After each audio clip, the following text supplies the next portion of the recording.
کو اللہ نے بیان کیا کہ قربانی کا جو فریضہ ہے اور دستور اور قاعدہ ہے یہ صرف امت محمدیہ پر لاگو نہیں کیا گیا، بلکہ تم سے پہلے جتنی امتیں تھیں، تم سے پہلے جتنی شریعتیں تھیں، یہ قربانی کا دستور ان میں موجود رہا ہے۔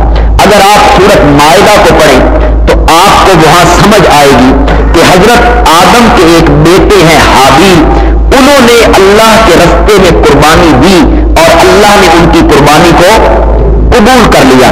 قابیل کی نہ قبول ہوئی اور حابیل کی قربانی قبول ہو گئی، تو معلوم ہوتا ہے کہ حضرت آدم کی اولاد سے یہ دستور چلا آ رہا ہے کہ اللہ کے رستے میں قربانی پیش کی جائے۔ چنانچہ جس وقت امت محمدیہ پر یہ لاگو کیا گیا کہ وہ اپنے جانور اللہ کے رستے میں قربان کریں، 10 ذی الحج، 11 ذی الحج، 12 ذی الحج، ان 3 دنوں میں وہ اپنے پیارے اور محبوب جانور اللہ کے رستے میں قربان کریں۔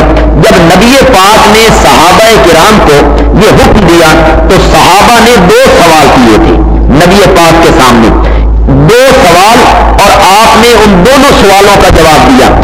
پہلا سوال صحابہ کا قربانی کی حقیقت کے بارے میں تھا، یہ کیا ہے، کیا حقیقت ہے ان جانوروں کے قربان کرنے کی، اور دوسرا سوال صحابہ کرام کا قربانی کی فضیلت کے بارے میں تھا، قربانی کے ثواب کے بارے میں تھا، قربانی کے اجر کے بارے میں تھا کہ جب جانور ہم اللہ کے رستے میں ذبح کریں گے ہمیں کیا ملے گا، اس کا بدلہ ہمیں کیا دیا جائے گا۔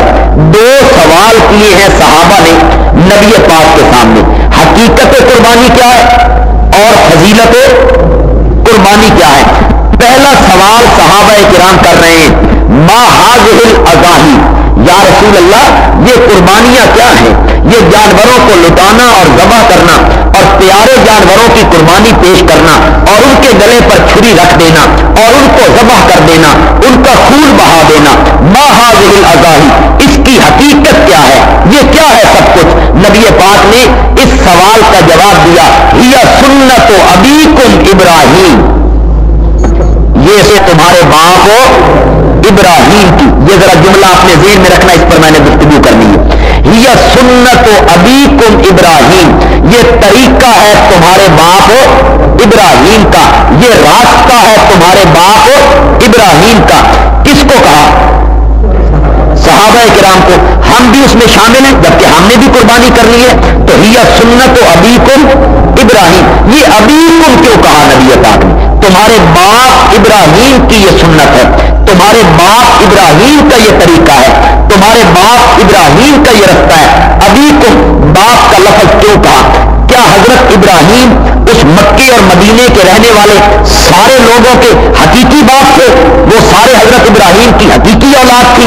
نہیں، یہ میں مانتا ہوں کہ مکے کے اکثر لوگ بنو اسماعیل تھے، حضرت اسماعیل کی نسل میں سے تھے، اس لحاظ سے وہ حضرت ابراہیم کے حقیقی بیٹے بنتے ہیں۔ لیکن ہم پاکستان میں رہنے والے، ہندوستان میں رہنے والے، افغانستان میں رہنے والے، بعد میں آنے والے لوگ، ہم حضرت ابراہیم کے حقیقی بیٹے نہیں ہیں کہ ان کی اولاد سے ہم آئے ہوئے اس دنیا میں، تو پھر ابیکم کیوں کہا؟ مولانا اشرف علی تھانوی رحمۃ اللہ علیہ نے بھی لکھا، دوسرے علماء نے بھی لکھا کہ یہاں باپ سے مراد حقیقی باپ نہیں بلکہ روحانی باپ ہے۔ یہاں باپ سے مراد حقیقی باپ نہیں ہے جیسے باپ، دادا، پردادا جس کے خون میں سے ہم پیدا ہوئے ہوں، بلکہ اس سے مراد ہے روحانی باپ، اور حضرت ابراہیم ہم سب کے روحانی باپ ہیں، اس لحاظ سے بھی کہ وہ نبی پاک کے دادا ہیں، حضرت اسماعیل کی اولاد میں سے ہے نا ہمارے پیارے پیغمبر حضرت محمد رسول اللہ صلی اللہ علیہ وسلم، اور حضرت اسماعیل بڑے بیٹے ہیں حضرت ابراہیم علیہ السلام کے، تو ہمارے پیارے پیغمبر کیونکہ حضرت ابراہیم کی حقیقی اولاد ہیں اور ہمارے پیارے پیغمبر ہمارے روحانی باپ ہیں، اس لحاظ سے بھی حضرت ابراہیم ہمارے روحانی باپ بنے۔ تو گویا کہ کہنا نبی پاک صحابہ کو یہ چاہتے ہیں کہ یہ تمہارے روحانی باپ کی سنت ہے، یہ تمہارے روحانی باپ کا طریقہ ہے، ان کا رستہ ہے۔ باپ کا ذکر کیوں کیا؟ والد کا، باپ کا، روحانی باپ کا ذکر کیوں کیا؟ اس لیے یہ کیا کہ انسان جو ہے نا یہ اپنے آباء و اجداد کے طریقوں پر عمل کرتے ہوئے خوش ہوتا ہے. باپ کا کوئی طریقہ اپنا لیا, بیٹا بڑی خوشی خوشی سے وہ طریقہ اپنا لیتا ہے. یہ میرے دادے کا دستور تھا, یہ میرے باپ کا طریقہ تھا. آج بھی اچھے کاموں کو ایک طرف رکھ دیجیے, آج بھی بری رسمیں, غلط رسمیں, شرکیہ رسمیں, بدعت والے کام, رسومات جو ہمارے مرنے اور پڑنے پر ہماری جزو لا ینفک بن چکے ہیں, جس سے ہم نہیں نکل سکتے ہیں. آج بھی لوگ یہی کہتے ہیں کہ یہ دستور اور یہ رسم ہمارے باپ دادا سے چلی آ رہی ہے, یہ ہمارے باپ دادا کا دستور ہے. باپ دادا کے طریقے پر عمل کرتے ہوئے بندہ فخر محسوس کرتا ہے, مشکل محسوس نہیں کرتا, مشقت محسوس نہیں کرتا. اگر آپ قرآن پاک کا مطالعہ کریں گہری نظر سے, آپ سورت ہود پڑھیں, آپ سورت بقرہ پڑھیں, تو آپ کو ایک بات بڑی واضح طریقے سے سامنے آئے گی کہ اللہ کے جس پیغمبر نے اپنی قوم کو توحید کی دعوت دی ہے, اللہ کی وحدانیت کی طرف بلایا ہے, اللہ کی الوہیت کی طرف بلایا ہے, اللہ کی خالص معبودیت کی دعوت دی ہے, ان کو شرک سے, رسومات سے, ان کے کفر سے, غلط طریقوں سے, ان کے رسم و رواج سے جب پیغمبر نے اس قوم کو روکا ہے تو قوم نے ہر پیغمبر کو ایک ہی جواب دیا ہے کہ یہ دستور اور یہ طریقے اور یہ تبلیغ جو تم کر رہے ہو یہ ہمارے باپ دادا کے مذہب کے خلاف ہے. کیا تو ہمیں اس دین سے روکنا چاہتا ہے جس پر ہم نے اپنے باپ دادا کو پایا ہے؟ حضرت شعیب علیہ السلام اپنی قوم کو تبلیغ کرتے ہیں کہ الہ صرف ایک اللہ ہے, اس کے سوا کوئی معبود نہیں, اور ناپ تول میں کمی نہ کیا کرو, پورا بھر کے دیا کرو ناپ تول. تو قوم آگے جواب میں کہتی ہے الصلاۃنا تأمرنا ان نترک ما یعبد آباؤنا, ان نعبد ما یعبد آباؤنا.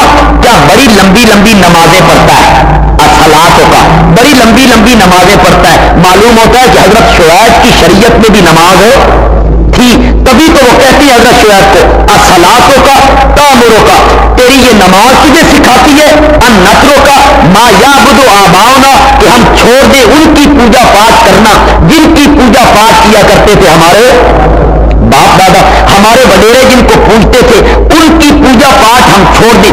باپ دادا کی تکلیف کرنا, باپ دادا کے رسم و رواج پہ عمل کرنا, باپ دادا کے راستے کو پکڑے رکھنا یہ آسان ہوتا ہے اولاد کے لیے. چنانچہ ایک جگہ دیکھیے قرآن پاک میں صفحہ نمبر ہے 24, سورت کا نام ہے سورت البقرہ.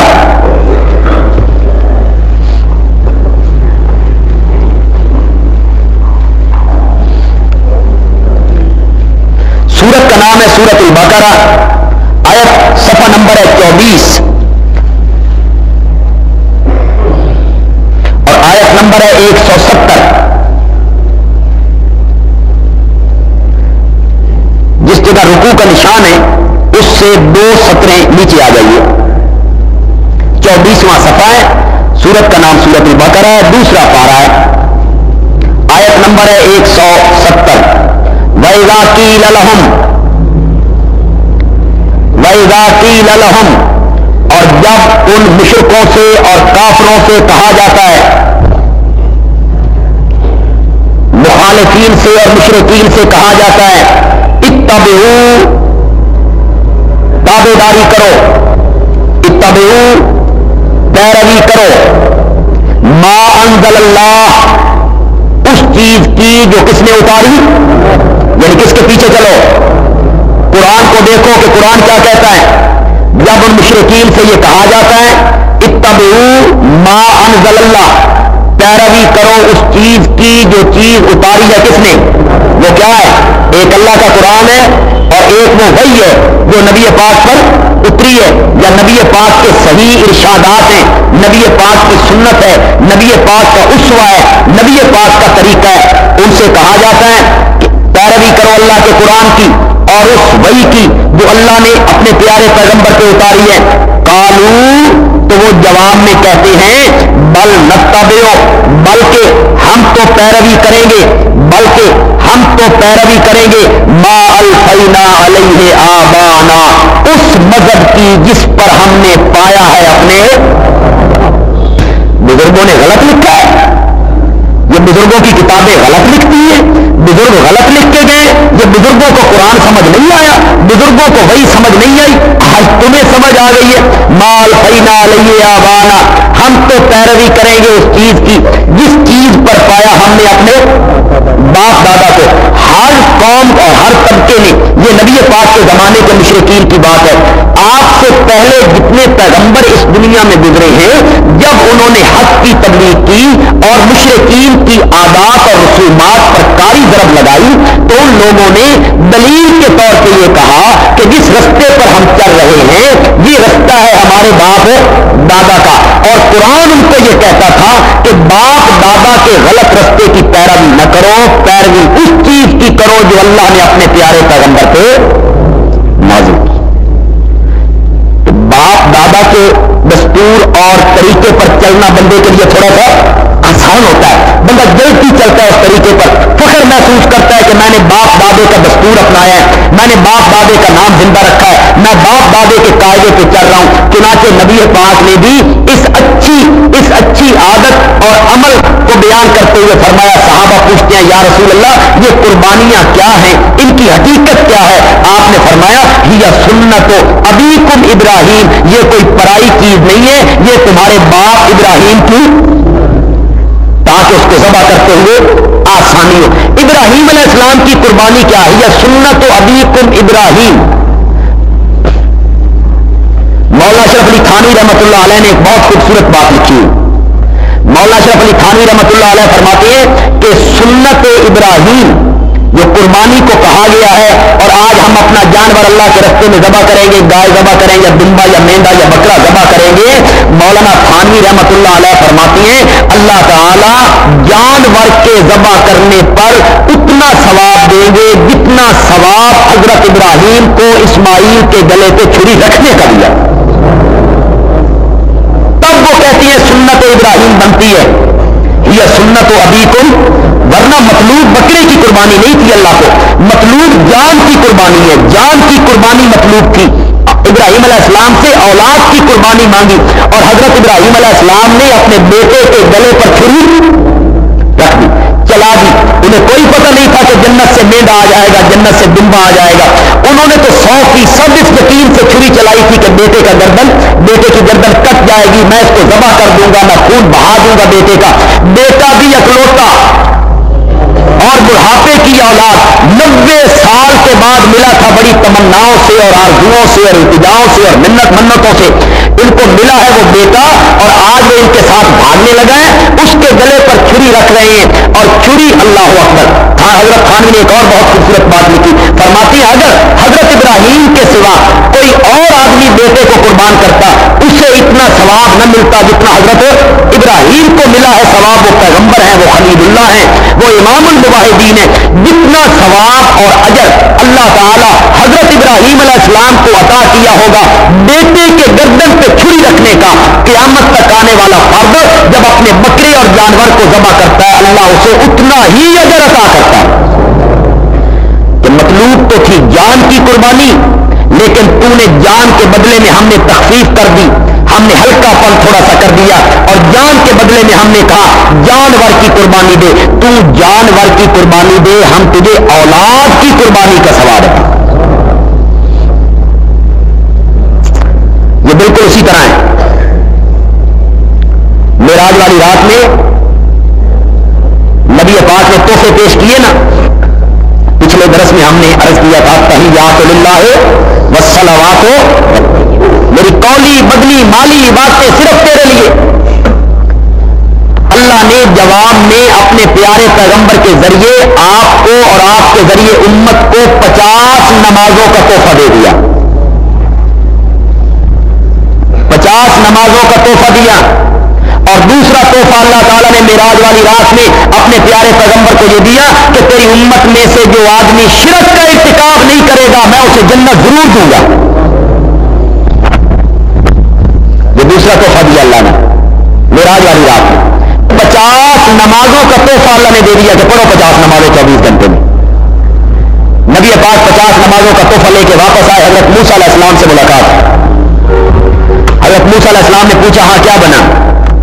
کہ 50 نمازیں ملی ہیں امت کے لیے، حضرت موسیٰ علیہ السلام نے فرمایا اللہ کے دربار میں جائیے، تخفیف کی درخواست کیجیے، عرض کیجیے کہ کچھ کم کر دیا جائے، آپ کی امت 50 نمازیں نہیں پڑھ سکے گی۔ آپ گئے، تخفیف کی درخواست کی، اللہ نے 50 کی 45 بنا دی، 5 کم کر دی۔ واپس آئے، حضرت موسیٰ علیہ السلام نے نہیں پڑھی، پھر جائیے، پھر گئے، اللہ نے 5 اور کم کر دی، 40 ہو گئی۔ حضرت موسیٰ علیہ السلام نے فرمایا انہوں نے 40 بھی کوئی نہیں پڑھنی، تخفیف کا مطالبہ کیجیے، درخواست کیجیے۔ چنانچہ ہر مرتبہ حضرت موسیٰ علیہ السلام آپ کو بھیجتے رہے، 5 نمازیں کم ہوتی رہیں، آخر میں 5 رہ گئی۔ حضرت موسیٰ علیہ السلام نے فرمایا جائیے تخفیف کی درخواست کیجیے، آپ کی امت نے 5 بھی کوئی نہیں پڑھی۔ ابھی تو ہم پیدا بھی نہیں ہوئے، ابھی تو ہمارے آباء و اجداد بھی دنیا میں نہیں آئے تھے، ابھی تو نماز کا حکم لے کر آپ زمین پہ اترے ہی نہیں، حضرت موسیٰ علیہ السلام کو کیسے پتا چل گیا کہ ہم نے نہیں پڑھنی؟ ہمارے یار اور دوست ڈوبتے تو تلکے کا سہارا، وہ یہاں سے حضرت موسیٰ علیہ السلام کا علم غیب ثابت کرتے ہیں کہ حضرت موسیٰ علیہ السلام کو پہلے پتا تھا کہ اس امت نے نہیں پڑھنی، وہ جانتے تھے۔ عجیب دلیل ہے، اس دلیل کا یہ مطلب ہوا کہ حضرت موسیٰ تو جانتے تھے لیکن ہمارے پیغمبر نہیں جانتے تھے۔ حضرت موسیٰ علیہ السلام کا علم ہمارے پیارے پیغمبر سے زیادہ تھا، وہ جانتے تھے اور ہمارے پیارے پیغمبر نہیں جانتے تھے۔ ارے بھائی، اس سے حضرت موسیٰ کا علم غیب ثابت نہیں ہوتا، اس لیے حضرت موسیٰ نے نہیں کہا کہ وہ عالم الغیب تھے، آنے والے حالات کو جانتے تھے، آنے والی باتوں کو جانتے تھے، آنے والے واقعات کو سوائے اللہ کے کوئی نہیں جانتا، کوئی نہیں جانتا کہ کل کیا ہوگا۔ حضرت موسیٰ علیہ السلام کو علم غیب نہیں تھا، حضرت موسیٰ علیہ السلام کو اپنی قوم کا تجربہ تھا، اپنی قوم کا تجربہ تھا، جنہوں نے من حلوہ کھائے اور بادلوں کا اللہ نے ان پر سایہ کیا اور اللہ تعالیٰ نے ان کے لیے سمندر خشک کر دیے، رستے بنا دیے، انعامات کی اللہ نے ان پر بارش برسا دی، اور حضرت موسیٰ علیہ السلام کے ذریعے انہیں حکم دیا ایک گائے ذبح کرو۔ پہلے دن گائے ذبح کر دیتے، نہ کوئی رنگ کی تخصیص تھی، نہ عمر کی تخصیص تھی، کیسی ہو، کتنی قیمت کی ہو، رنگ کیا ہو، پہلے دن ذبح ہو جاتی۔ لیکن آگے سے جواب میں کہتے ہیں کیسی ہو، فرمایا ایسی ہو، تو جواب میں کہتے ہیں رنگ کیسا ہو، اللہ نے فرمایا ایسا ہو، زرد رنگ ہو۔ عمر کیا ہو، فرمایا عمر اتنی ہو۔ آخر میں کہتے ہیں ابھی تک بات تیرے اللہ نے کھولی نہیں ہے، تھوڑی سی وضاحت کر بھائی گائے کیسی ہو۔ گائے ذبح کرنے میں جو ہیل و حجت کرنے لگے 40 سال گزر گئے۔ حضرت موسیٰ علیہ السلام نے فرمایا میری امت من سلوا کھا کے 40 سال تک گائے ذبح نہیں کرتی تھی، آپ کی امت ایک دن میں 50 نمازیں پڑھے گی۔ تجربہ تھا اپنی امت کا، اس کو سامنے رکھ کر یہ کہا کہ تیری امت 5 نمازیں بھی نہیں پڑھ سکے گی، جائیے تخفیف کروائیے۔ نبی پاک نے فرمایا اب جاتے ہوئے شرم آتی ہے، اب جاتے ہوئے شرم آتی ہے۔ مطلب یہ تھا کہ 5 نمازیں کم ہو رہی تھی، 50 کی 45، 45 کی 40، 40 کی 35، 35 کی 30، 5 نمازیں کم کر رہے تھے اللہ۔ اب باقی رہ گئی تھی 5، اب کے جانے کا مقصد کیا تھا کہ یہ 5 بھی ختم کر دی جائے۔ اللہ نبی پاک کہتے ہیں شرم آتی ہے اللہ کے دربار میں جاتے ہوئے، تخفیف کرتے ہوئے، ابھی یہ گفتگو ہو رہی ہے اور اوپر سے اللہ آواز لگاتے ہیں ما یبدل القول لدیّ، بات میرے پیارے پیغمبر ہماری طرف سے نہیں بدلی، ہماری باتیں نہیں بدلا کرتی، بات تیری طرف سے بدل گئی ہے، مولا تیری طرف سے نہیں بدلی۔ 50 کی 45، 45 کی 40، 40 کی 35، 35 کی 30، اور پھر گھٹتے گھٹتے 5، کہاں 50 کہاں 5، اور آپ کہتی ہیں کہ میری طرف سے بات نہیں بدلی، بات تیری طرف سے بدل گئی ہے۔ اللہ نے فرمایا ہاں میرے پیغمبر، تمہارا کام تھا 50 نمازوں کا پڑھنا، یہ تمہاری ذمہ داری تھی، اور میرا کام تھا 50 نمازوں کا ثواب دینا، اجر دینا۔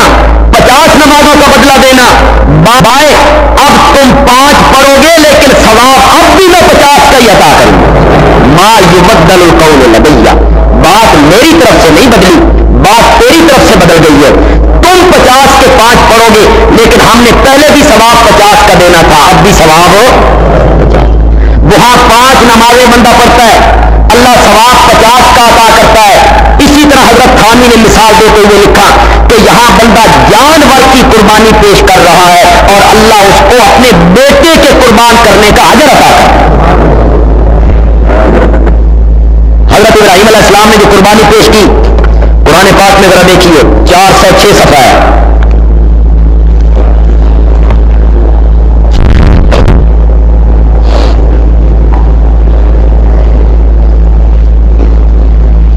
صفحہ نمبر 406، پارہ ہے 23واں، سورت کا نام ہے سورت الصافات،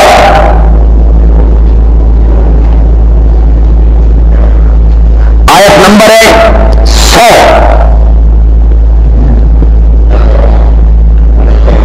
5ویں سطر ہے جی 406 صفحے کی، سورت الصافات، آیت نمبر 100۔ رب حبلی من الصالحین۔ میں اگلے دن حضرت ابراہیم علیہ السلام کی سیرت پہ گفتگو کروں گا انشاءاللہ قربانی کے ضمن میں، اس لیے کہ قربانی سنت کس کی ہے؟ تو جب تک حضرت ابراہیم کا تعارف نہ ہو قربانی ذبح کرتے ہوئے مزہ نہیں آئے، ان کا تعارف ہونا چاہیے کہ وہ کیسی شخصیت ہے۔ میں مکمل واقعہ بیان کروں گا انشاءاللہ، کوشش کروں گا۔ یہاں بالکل تھوڑا سا پس منظر دکھانا چاہتا ہوں۔ وطن کو چھوڑ آئے، ماں باپ کو چھوڑ آئے، آگ میں کود آئے، ہجرت کر کے ایک جگہ پہ پہنچ گئے، 90 سال عمر ہے، بیوی کی عمر بھی بڑھاپے میں پہنچ چکی ہے، کوئی اولاد نہیں ہے، نہ لڑکا نہ لڑکی، اولاد کی نعمت سے محروم ہے۔ یہاں آ کے حضرت ابراہیم علیہ السلام ہجرت کے بعد دعا مانگتی ہے، رب اے میرے رب حبلی بخش دے مجھے من الصالحین، صالح بیٹا، نیک اولاد مجھے دے دے۔ معلوم ہوتا ہے کہ اولاد کے لیے پکار کس کے سامنے ہونی چاہیے؟ اللہ کے سامنے ہونی چاہیے۔ عنایتوں کو نوٹ کیجیے اور ذہن میں رکھیے عنایتوں کو۔ اولاد کے لیے درباروں کے دھکے کھانا، اولاد کے لیے غیر اللہ کے نام کی منتیں ماننا، اولاد کے لیے مزاروں کی خاک چھاننا اسلام نہیں ہے، شرک ہے، رسومات ہیں۔ قرآن کہتا ہے کہ اللہ کا پیغمبر ہے، پیغمبر بھی وہ جس نے اللہ کے لیے باپ کو چھوڑا، ماں کو چھوڑا، وطن چھوڑا، اللہ کے لیے اپنے جسم کو آگ کے حوالے کیا، لیکن اس کے ہاں اولاد نہیں ہے اور وہ اولاد کے لیے التجا کر رہا ہے کس کے سامنے؟ رب اے میرے رب حبلی من الصالحین، مجھے صالح اولاد بخش دے۔ فبشرناہ، پس ہم نے اس کو خوشخبری دے دی، بے غلام، ایک لڑکے کی، حلیم، جو بڑا حوصلے والا ہوگا۔ انہوں نے صالح بیٹا مانگا، ہم نے کہا بیٹا صالح بھی ہوگا، حوصلے والا بھی ہوگا، تو کہے گا تو گردن تیری چھری کے نیچے رکھ دے گا۔ اس سے بڑا حوصلہ کیا ہوتا ہے؟ ہم نے اس کو خوشخبری دی حوصلے والے بیٹے کی۔ فلما بالغا، پس جب وہ بیٹا پہنچ گیا، ماہو حضرت ابراہیم کے ساتھ، السعیہ دوڑنے کی عمر کو، جب بیٹا پہنچ گیا دوڑنے کی عمر کو، مفسرین کہتے ہیں 13 سال کی عمر ہے، 13-14 سال کی عمر، ساتھ ساتھ چلتا ہے، ساتھ ساتھ دوڑتا ہے۔ اب باپ کے ہاتھ کی لاٹھی بن رہا ہے، پہلے باپ اسے چلانے والا تھا، اب یہ باپ کا ہاتھ پکڑنے کے قابل ہوا، اس جوانی کے قریب پہنچا۔ کالا، حضرت ابراہیم نے ایک دن کہا، یا بنیا، اے میرے پیارے بیٹے، انی ارا فی المنام، بے شک میں نے دیکھا ہے فی المنام، نیند کے اندر میں نے دیکھا ہے خواب میں، انی اذبحک، کہ میں تجھے ذبح کر رہا ہوں، میں نے خواب دیکھا ہے کہ میں تجھے ذبح کر رہا ہوں۔ فانظر ماذا ترا، پس تو دیکھ تیری کیا رائے ہے؟ اس لیے کہ معاملہ یک طرفہ نہیں، معاملہ دو طرفہ ہے۔ میں نے ہاتھ میں چھری پکڑنی ہے، تو نے میرے سامنے گردن رکھنی ہے، معاملہ دو طرفہ ہے، تیری رائے بھی ضروری ہے۔ فانظر، تو سوچ تیری رائے کیا ہے، کیا خیال ہے تیرا؟ میں نے خواب میں دیکھا ہے۔ ضمن ایک بات کہنا چاہتا ہوں، یہ انبیاء کی خصوصیت ہے کہ انبیاء کا خواب جو ہوتا ہے وہ وہی ہوتا ہے۔ انبیاء کا خواب کیا ہوتا ہے؟ وہی ہوتا ہے. ورنہ آج ہم میں سے آپ میں سے کوئی بندہ خواب میں دیکھے وہ اپنے بیٹے کو ذبح کر رہا ہے، اس پر ضروری نہیں ہے کہ وہ اپنے بیٹے کو ذبح کرے، اس لیے کہ عام آدمیوں کا خواب دلیل نہیں ہوتا، حجت نہیں ہوتا، قطعی نہیں ہوتا، خواب دلیل کے طور پر پیش نہیں ہوتا. کسی ولی کا، کسی پیر کا، کسی شہید کا، کسی صالح کا، کسی عالم کا، کسی بزرگ کا، کسی کے استاد کا، کسی صحابی کا، حضرت علی کا، حضرت عمر کا، حضرت عثمان کا، حضرت صدیق اکبر کا، عائشہ صدیقہ کا، کسی کا خواب دین میں بطور دلیل پیش ہو. یاد رکھ لو مسئلے. لوگ جو برگلاتے ہیں وہ خواب بیان کرتے ہیں، فلاں معاملہ اس طرح ہوا، پھر فلاں کو خواب آیا، نبی پاک نے خواب میں یوں کہہ دیا. دلیل پکی طرح یہ بات اپنے ذہن میں بٹھا لو، انبیاء کے سوا کسی کا خواب حجت اور دلیل نہیں ہوتا، قطعی نہیں ہوتا. قطعی اگر ہوتا ہے خواب تو وہ کس کا خواب ہے؟ اس کے بعد آپ کے سامنے کوئی روایت بندہ پیش کرے، کوئی دلیل پیش کرے اور اس میں لکھا ہوا ہو کہ فلاں آدمی روضہ رسول پہ آیا، پھر نبی پاک فلاں آدمی کے خواب میں آئے، اس بندے کو خواب آیا اور خواب میں یوں واقعہ ہو گیا، تو آپ کہیں گے انبیاء کے سوا کسی کا خواب دلیل کے طور پر پیش نہیں کیا جا سکتا. میاں اپنے مسلک پہ دلیل پیش کرنی ہے تو قرآن سے لاؤ یا نبی پاک کا فرمان لاؤ یا امام ابو حنیفہ رحمۃ اللہ علیہ کا قول لے کے آؤ یا صحابہ کا اجماع لے کے آؤ. یہ خواب تو کسی کا حجت نہیں ہوتا سوائے انبیاء کے.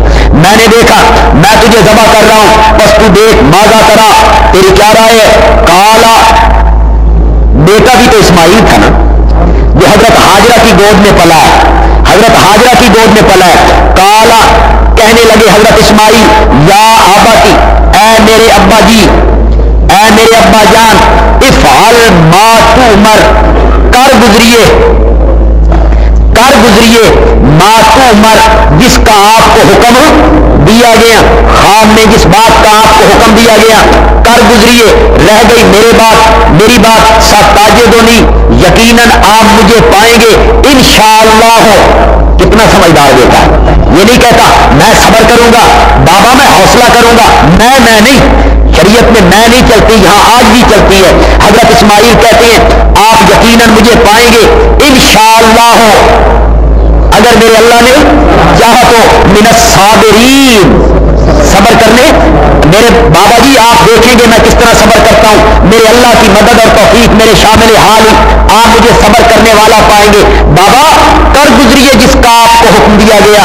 اللہ میری دھرتی پہ قربانی مانگتا ہے. قربانی تو ہمیشہ محبوب چیزوں سے مانگی جاتی ہے، محبوب چیزوں کی مانگی جاتی ہے، اور اگر اللہ میری قربانی مانگتا ہے تو میں یہ کیوں نہ سمجھوں کہ اس دھرتی پر اللہ کو مجھ سے پیارا بندہ نظر ہی کوئی نہیں آیا.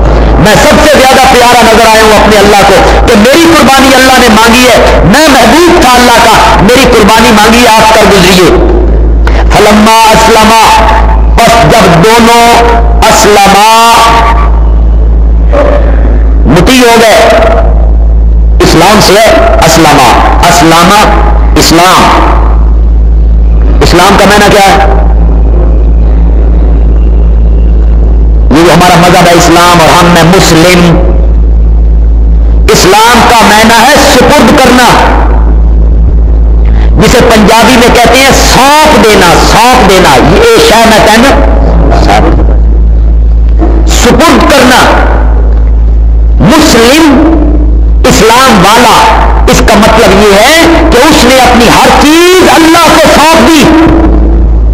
میری جان، میرا مال، میرا گھر، میری اولاد، میرے ماں باپ، میرے رشتے دار، میری جائیداد، کوئی چیز حقیقی طور پر میں مالک نہیں ہوں، یہ ساری کی ساری کس کی ہے؟ یہ اسلام کا معنی ہے، سپرد کر دینا، سونپ دینا. فلما اسلما، بس جب دونوں مطیع ہو گئے، دونوں نے اپنی اپنی چیز اللہ کو سونپ دی. وَتَلَّهُ لِلْجَبِينِ، اور حضرت ابراہیم نے لٹایا اپنے بیٹے کو للجبین، کروٹ کے بل. یہ چہرے کے دو حصے، اس کو جبین کہتے ہیں، کروٹ کے بل. جس طرح جانور کو لٹایا جاتا ہے، انہوں نے لٹایا اور چھری پھیرنے کے قریب ہوئے. یہ ساری آگے باتیں بنائی، لوگ چھری چلاتے تھے، نہیں چلتی تھی، پتھر کو تیز کرتے تھے. بیٹے نے کہا جی آپ اپنی آنکھوں پہ پٹی باندھ لیں گی، شاید آپ کو ترس آ رہا ہو، اپنی اپنی آنکھوں پہ پٹی باندھے انہوں نے آنکھوں پٹی. یہ حضرت ابراہیم علیہ السلام کی بزدلی کی دلیل ہے. اس میں پیغمبر کی پوزیشن خراب ہوتی ہے کہ ان کا دل نہیں کرتا تھا, انہوں نے پٹی باندھ لی. بیٹا کہتا ہے جی پٹی باندھ لیجئے. نہ انہوں نے چھری پتھر کے تیز کی, نہ کوئی انہوں نے پٹی باندھی, نہ کوئی قرآن اس کی طرف اشارہ کرتا ہے. قرآن کہتا ہے کہ جب جانور کی طرح انہوں نے اپنے بیٹے کو لٹایا اور عزم بے جزم کر لیا, بیٹے کے گردن پہ چھری چلانے کی کوشش کی, نہ دئی نہ ہو, ہم نے اوپر سے آواز دی یا ابراہیم قد صدقت الرؤیا, اے ابراہیم تو نے اپنا خواب سچا کر دکھایا. اللہ تو نیتوں کا جاننے والا تھا نا, اللہ تو نیت دیکھ رہا تھا حضرت ابراہیم کی کہ یہ اب چھری چلانے والے ہیں. نادینا یا ابراہیم, ہم نے آواز دی اے ابراہیم قد صدقت الرؤیا, آپ نے اپنا خواب سچا کر دکھایا. انا کذالک نجزی المحسنین, ہم اسی طرح بدلہ دیا کرتے ہیں نیکی کرنے والوں کو, ہم اسی طرح بدلہ دیا کرتے ہیں. انا ھذا لہو البلاء المبین, بے شک یہ انا ھذا, بے شک یہ واقعہ, کیا واقعہ, اسماعیل کو لٹانا, اسماعیل کو لٹانا اور چھری کا ہاتھ میں پکڑ لینا اور ذبح کرنے کے لیے تیار ہو جانا اور عزم بے جزم کر لینا. انا ھذا, بے شک یہ واقعہ, لہو البلاء المبین, یہ امتحان تھا بڑا واضح. بلا میں نا آزمائش, بلا میں نا امتحان, جانچ, آزمائش, بڑا امتحان تھا. وفدیناہ بذبح عظیم, اور ہم نے بدلے میں دے دیا اس ابراہیم کو ایک ذبیحہ عظیم, جنت سے دمبا بھیج دیا, جنت سے ہم نے ایک دمبا بھیج دیا, اس کو ذبح کر لو. ابراہیم تجھے اسماعیل کو ذبح کرنے کا ثواب عطا. حضرت ابراہیم علیہ السلام نے عزم بالجزم کر لیا تھا اپنی اولاد کو قربان کرنے کا. ذرا تصور کیجئے, تصور کیجئے, اپنے بیٹے, اکلوتے بیٹے کو اللہ کے نام پہ قربان کرنے کا عزم بالجزم کر لیا تھا. یہ تو ہم نے مہربانی کی کہ ان کو آواز لگا کے کہا کہ آپ امتحان میں پورے اترے, 100 میں سے 100 نمبر لے کر آپ پاس ہو گئے. یہاں ایک بات کہنا چاہتا ہوں ضمن ذرا توجہ کیجیے اس بات پر. جو کوئی حضرات نئے آئے ہمارے ساتھ, جو مسلکاً تعلق نہیں رکھتے ہیں یا انہیں ورگلایا جاتا ہے کہ یہ گستاخ ہیں, منکر ہیں, بے ادب ہیں, وہ جو میری بات ذرا توجہ سے سنیں گے. یہ پرچے ہوتے ہیں, امتحان ہوتا ہے, یہ میٹرک کے بچے امتحان دیں گے. ہمیشہ ممتحن جو ہوتا ہے, امتحان لینے والا, پرچہ بنانے والا, پرچہ بنانے والا کہتا ہے ہم نے پرچہ بڑا آسان بنایا ہے. لیکن طالب علموں سے پوچھا جائے تو وہ ہمیشہ کہتے ہیں کہ پرچہ بڑا مشکل تھا. اس لیے کہ امتحان لینے والا اپنے دماغ کے مطابق پرچہ بناتا ہے, اس کا علم زیادہ ہوتا ہے, اپنے دماغ کے مطابق اس کو وہ پرچہ مشکل نظر نہیں آتا. اس کائنات میں جتنے امتحان ہوتے ہیں, امتحان لینے والا کہتا ہے پرچہ آسان ہے, لیکن امتحان دینے والے کہتے ہیں پرچہ بڑا مشکل ہے. لیکن یہ واحد امتحان تھا کائنات میں جو حضرت ابراہیم کا اللہ نے لیا, جس میں امتحان لینے والا کہتا ہے پرچہ بڑا مشکل تھا. ان ھذا لہو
ڈرامے اور امتحان کے درمیان آپ کیا فرق رکھتے ہیں؟ امتحان یہ ہوتا ہے کہ امتحان دینے والے کو آنے والے حالات کا پتہ نہیں ہوتا، اس کو پیپر کا پتہ نہیں ہوتا، نتیجے کا پتہ نہیں ہوتا۔ امتحان یہ ہوتا ہے کہ اسے آنے والے حالات کا پتہ نہیں ہوتا۔ اور ڈرامہ کیا ہوتا ہے؟ ڈرامے میں کردار ہوتے ہیں، کرداروں کو یہ پتہ ہوتا ہے کہ میں نے یوں کرنا ہے، تو نے یوں کرنا ہے، آگے جا کے میں نے یوں کرنا ہے اور تو نے آگے جا کے یوں کرنا ہے۔ ڈرامے میں آنے والے حالات کا پتہ ہوتا ہے، اس فنکار کو علم ہوتا ہے۔ امتحان میں آنے والے حالات کا پتہ نہیں ہوتا۔ اور لوگوں، اگر یہ بیٹے کے گلے پہ چھری رکھنا حضرت ابراہیم کا امتحان تھا، اور قرآن اس کو کہتا ہے ان ھذا لہو البلاء المبین، کہ یہ بڑا واضح اور کھلم کھلا امتحان تھا، تو پھر ماننا پڑے گا کہ حضرت ابراہیم کو آنے والے حالات کا پتہ وہ نہیں جانتے تھے کہ اس کا نتیجہ کیا نکلنا ہے۔ اگر نتیجے کا پہلے پتہ ہو تو وہ امتحان نہیں بنے گا، کیا بنے گا؟ ڈرامہ بن جائے گا۔ اگر حضرت ابراہیم کو یہ پتا تھا کہ میرے بیٹے نے ذبح کوئی نہیں ہونا، اگر حضرت ابراہیم کو یہ علم تھا کہ چھری کوئی نہیں چلنی، اگر حضرت ابراہیم کو یہ پتا تھا کہ میرے بیٹے کی جگہ پہ جنت سے دمبا آ جائے گا، تو پھر یہ امتحان نہیں بنے گا میرے بھائی، یہ ڈرامہ بن جائے گا، ڈرامہ بن جائے گا۔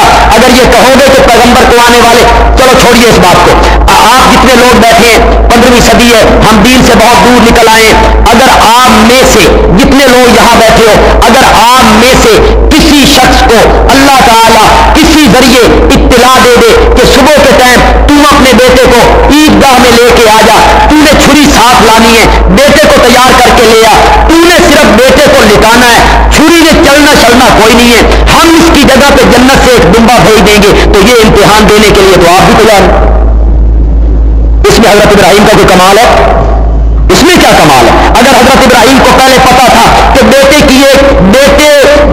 کو ایک خراش بھی نہیں آنی، چھری کی نوک بھی اسے نہیں چبھنی، خراش بھی اسے نہیں آنی، پھر حضرت ابراہیم کا کمال اس میں کیا ہے؟ اللہ تعریفیں کر رہے ہیں حضرت ابراہیم کی، یہ تعریف تب ہوگی، کمال تب ہوگا، خوبی تب ہوگی جب اس بات کو مانو گے کہ حضرت ابراہیم کا یقین تھا کہ میرا بیٹا ذبح ہو جائے گا، اور حضرت اسماعیل کا یقین تھا کہ میری گردن کٹ جائے گی۔ ان دونوں باپ بیٹے کو آنے والے واقعات و حالات کا پتہ کوئی نہیں تھا۔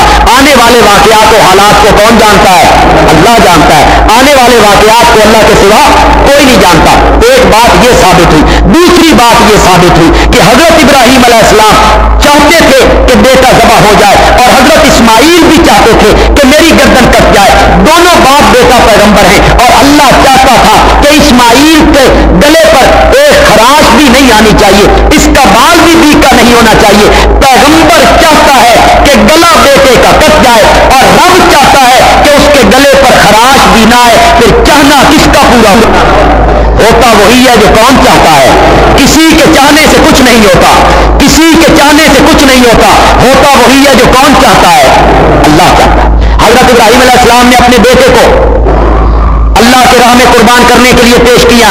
حضرت تھانوی کہتے ہیں کہ آج اس کے بدلے میں جانور قربانی کے طور پہ لوگ ذبح کرتے ہیں۔ اللہ فرماتے ہیں مطلوب تو جان کی قربانی تھی، لیکن ہم نے معراج والی رات کی طرح 50 کی 5 نمازیں بنا کے کی قربانی لے کر، اللہ فرماتے ہیں اتنا ہی ثواب دوں گا جتنا حضرت ابراہیم کو بیٹے ذبح کرنے کا ثواب دینا تھا۔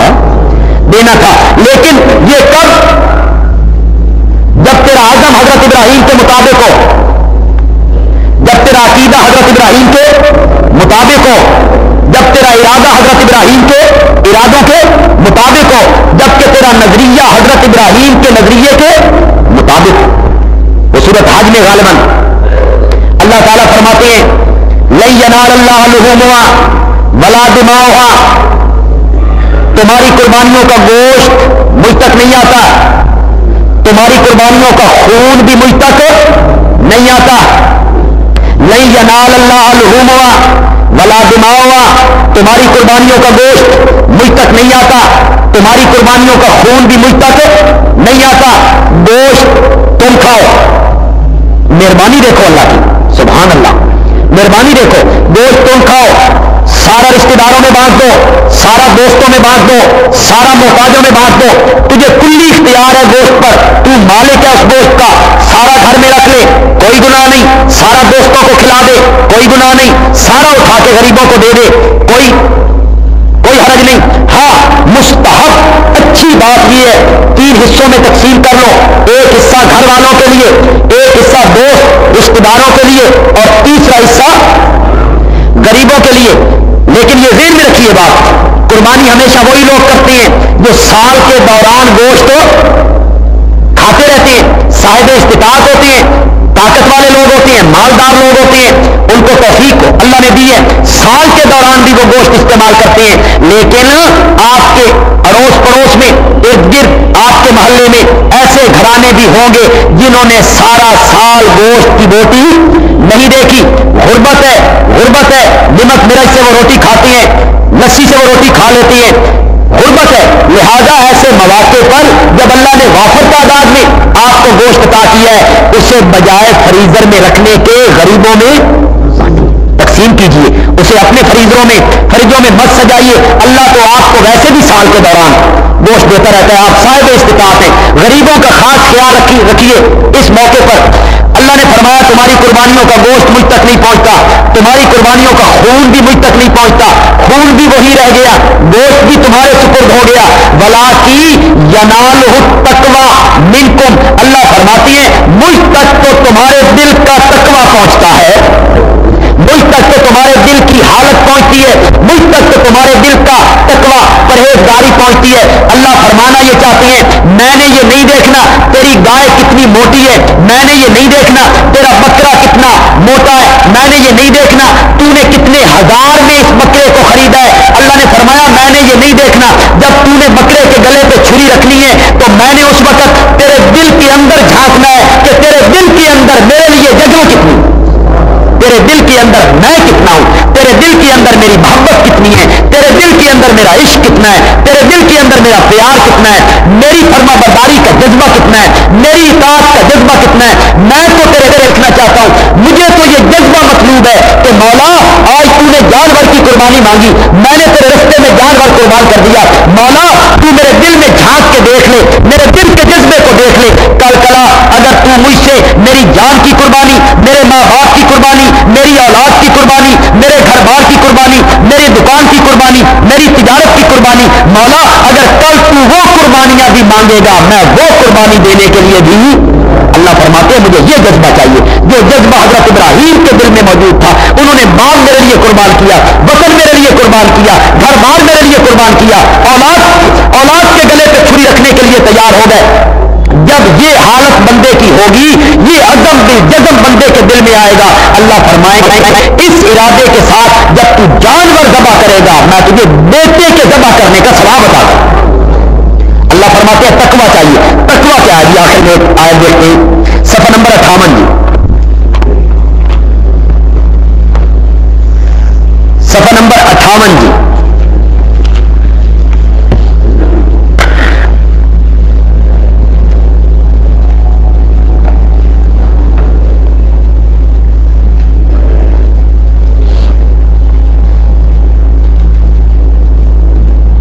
نمبر 58 چوتھا پارہ ہے، سورت کا نام ہے آل عمران، آیت نمبر ہے 102، جہاں رکوع ختم ہو رہا ہے، تیسری سطر ہے جی، جو ہمارے پاس قرآن پاک ہے اس کے صفحے کی تیسری سطر ہے جی۔ یا ایھا الذین آمنوا،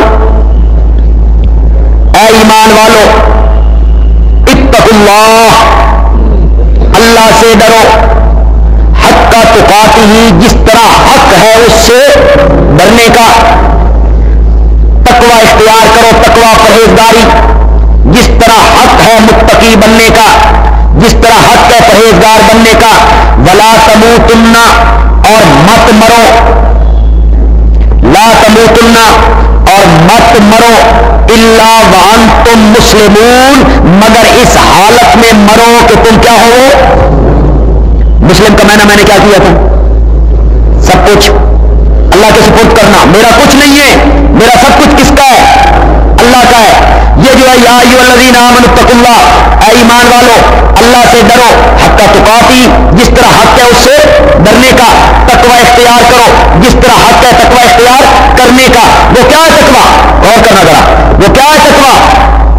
جس تقوی کا حکم دیا جا رہا ہے کہ تقوی اختیار کرو، ڈرو، پرہیزگاری اختیار کرو، کیا ہے وہ تقوی؟ اس کو آیت کے دوسرے حصے میں اللہ نے خود بیان کر دیا، فرمایا تقوی اس کا نام ہے لا تموتن الا وانتم مسلمون۔ تقوی یہ ہے کہ ساری زندگی اس طرح گزار کہ تو میرا فرما بردار ہو، تجھ پر موت آئے اس حالت میں کہ تو میری بات کو ماننے والا ہے۔ ولا تموتن الا وانتم مسلمون، موت تک میرا فرما بردار ہے، اپنا سب کچھ میرے سپرد کر دے، اپنا سب کچھ میرے حوالے کر دے، اس کا نام ہے تقوی۔ اور اللہ فرماتے ہیں جب تو قربانی کا جانور ذبح کرتا ہے تو میں تیرے دل کے تقوی کو دیکھتا ہوں، اور تقوی کی تعریف کیا ہے کہ سب کچھ کس کے سپرد کر دو۔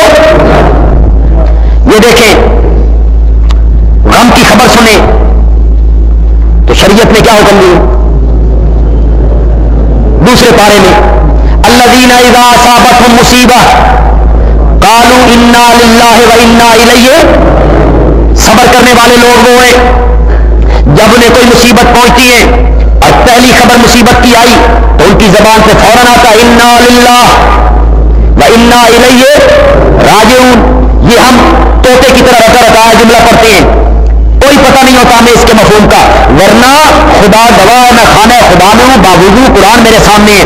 اگر اس جملے کا مفہوم بندہ سمجھ لینا اور سمجھ کے پڑھے، آدھا غم تو اسی وقت ختم ہو جاتا ہے۔ اتنا حوصلہ آتا ہے، اتنا حوصلہ آتا ہے، بے صبری پر بندہ قابو پا سکتا ہے۔ باپ مر گیا، والدہ محترمہ کا انتقال ہونے لگا، بھائی داغ مفارقت دے گیا، بہن جدا ہونے لگی، بیٹے کی وفات کی خبر ملی، بیٹی کی وفات کی خبر ملی، کم صدمہ ہے، ٹوٹ جاتا ہے بندہ، کمر ٹوٹ جاتی ہے، بازو ٹوٹ جاتے ہیں۔ اتنی زبردست خبر جب ملی بندے کو تو اس وقت وہ اپنے گریبان پھاڑ دے، اپنے بال نوچنے لگے، ٹکرے مارنے لگے، واویلا کرنے لگے، اس سے منع کیا۔ مسلم شریف کی روایت ہے، نبی پاک نے فرمایا من ضرب الحدود وشق الجیوب ودعا بدعوى الجاہلیہ فلیس منا، جس آدمی نے مصیبت کے وقت اپنے رخساروں پر ہاتھ مارے، وشق الجیوب، اور جس بندے نے مصیبت کے وقت اپنے گریبان کو، اپنے کپڑوں کو پھاڑنا شروع کیا، ودعا بدعوى الجاہلیہ، اور اپنے منہ سے جاہلیت کی باتیں نکالنے لگا، جاہلیت والے آوازیں نکالنے لگا، فلیس منا، اس بندے کا مجھ محمد سے کوئی تعلق، یہ میرا نہیں ہے، یہ قیامت کے میدان میں میرا بن کے نہ ہے، یہ میرا نہیں ہے، میرا وہ ہے جو مصیبت کے وقت کہتا ہے انا للہ و انا الیہ راجعون۔ انا للہ کیا معنی ہے؟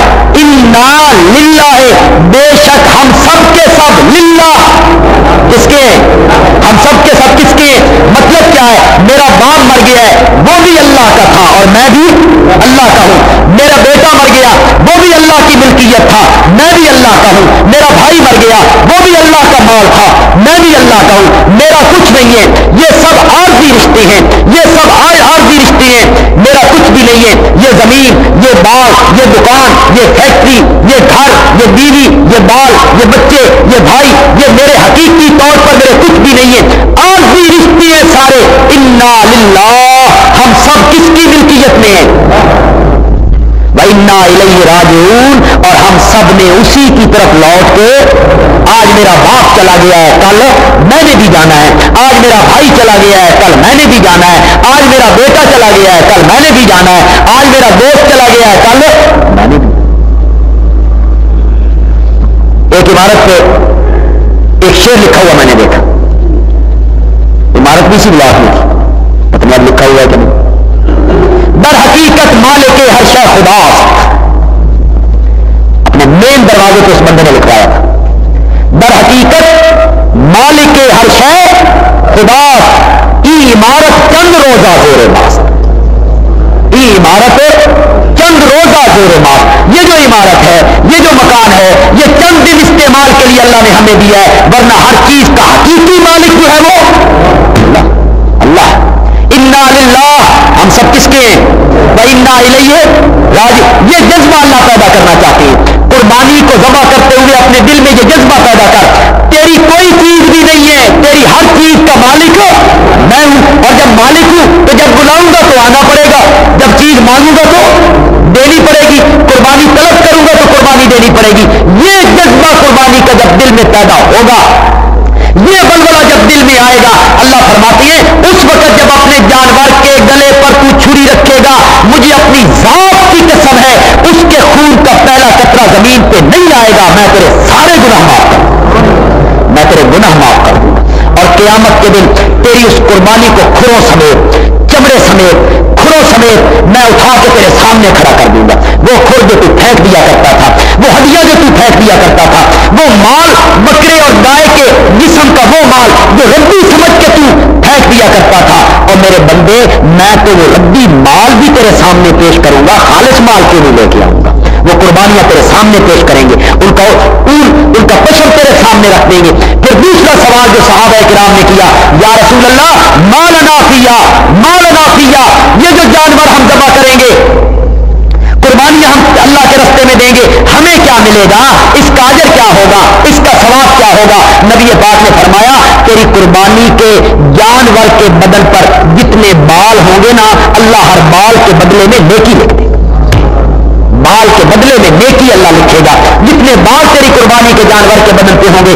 صحابہ میں سے کسی نے کہا یا رسول اللہ یہ جو بھیڑیں ہوتی ہیں اور یہ جو دمبے ہوتے ہیں ان کی تو پشم ہوتی ہے، چھوٹے چھوٹے ریشے ہوتے ہیں، ان گنت بال ہوتے ہیں ان کے جسم پر. نبی پاک نے فرمایا اللہ کی رحمت والے خزانے میں کمی نہیں ہے، جتنے ریشے ہوں گے ہر ریشے کے بدلے میں اللہ نیکی ادا کرتا ہے، بشرطے کی طرح جو حضرت ابراہیم کے دل میں جذبہ موجود تھا.